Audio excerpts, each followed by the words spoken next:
Une fourmi de 18 mètres avec un chapeau sur la tête.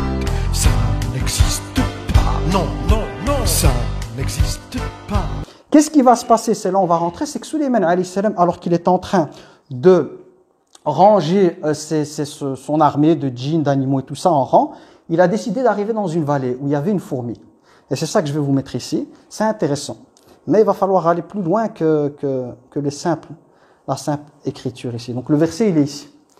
Donc il est arrivé dans une vallée de fourmis. Et voilà qu'il y a une fourmi. Allah il cite Namla. Ce n'est pas une fourmi spéciale, parce que dans les fourmis, vous avez des grades. Une fourmi, qu'est-ce qu'elle va faire? Voilà qu'elle va se mettre à prévenir son peuple. En lui disant, oh vous les fourmis, faites attention, comme vous voyez ici, ils disent, entrez vos demeures. De peur que Sulayman et son armée vous écrasent, sans s'en rendre compte. Ça c'est en français, mais en arabe, c'est d'une puissance beaucoup plus grande. La question que vous devez vous poser, c'est pourquoi Allah tabaraka wa ta'ala, dans l'histoire de ces rois et tout, il nous renvoie comme dans un film. Imaginez-vous, vous êtes dans un film. Vous voyez Pharaon, la civilisation égyptienne. Puis vous passez à Daoud, Sulayman en Palestine, on parle du temple de Jérusalem et tout ça.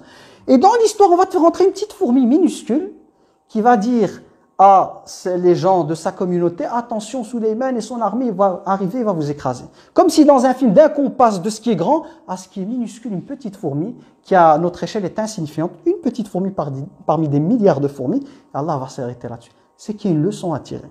Une fourmi de 18 mètres avec un chapeau sur la tête. Ça n'existe pas. Non, non, non. Ça n'existe